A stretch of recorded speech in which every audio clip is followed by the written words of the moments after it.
This is Elena, and today I have a little organizational and kind of how to get you going on your cards if you're without inspiration, if your mojo has gone. So I have right now on the screen there are like a bunch of these cards that I've printed. Usually I collect them from Pinterest, like different color combination, and as well besides the color combination, I use as well the pictures to get me started with my cards when I'm kind of without motivation or without any inspiration how to start on my cards. So I've saved those and then I combine everything onto into a Word document, and usually I send to Office Depot to print, and then I just cut them in half. So next I'm showing you here how I label my ink pads.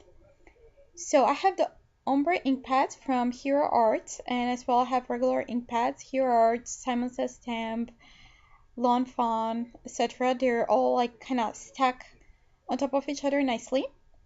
And then I'm using the Simon Says Stamp swatches stamp set to label my ink pads, to make those little swatches that I adhere onto the lid of the ink pad.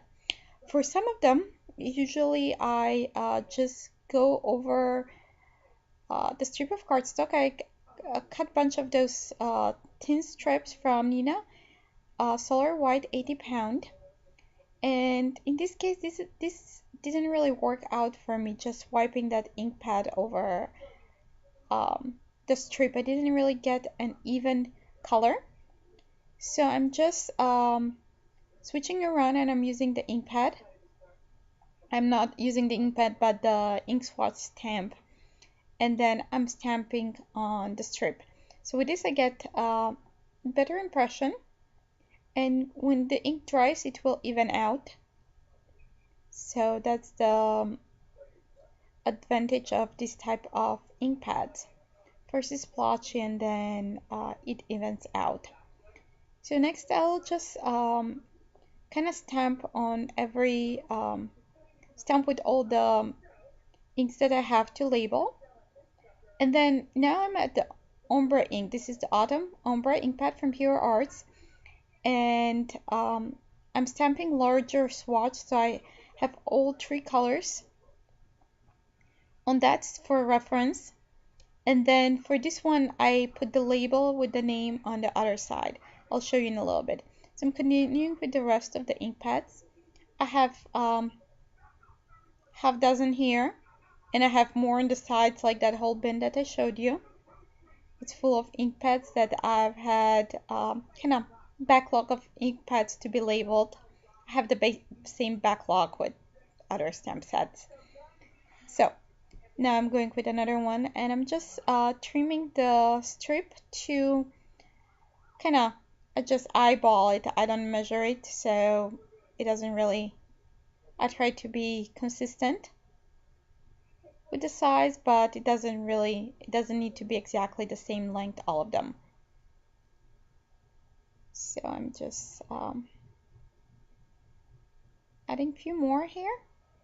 So I make sure they're in the same order as my stacked ink pads. And next I'm using the Siren label sticker maker, the little one. So I kind of position all of them there. I believe there are 6 or 8.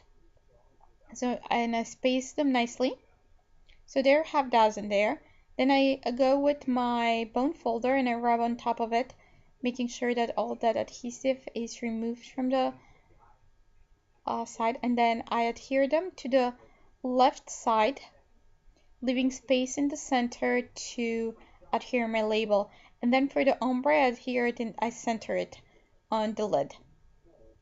So I like everything to be even, so I make sure the direction of my the lids, like the wording on the lids, is the same. And then I'm going with my label maker. I'm using when I go to margin, I set it to chain print and I use the smallest font. And then I just, this way it saves you a label.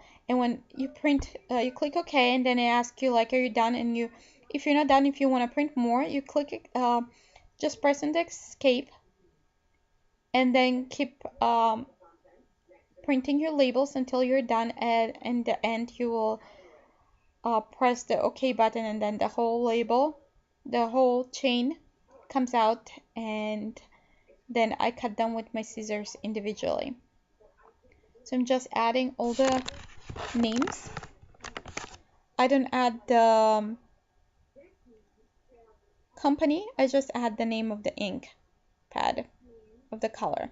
So then I just trim them,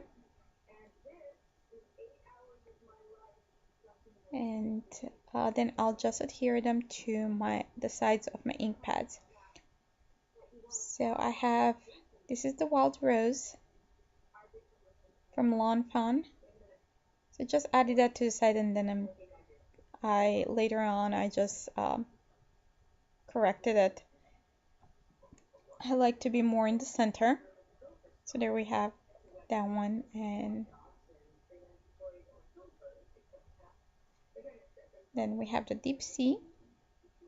So that's it for now. Thanks for watching, and see you soon with another video. Bye!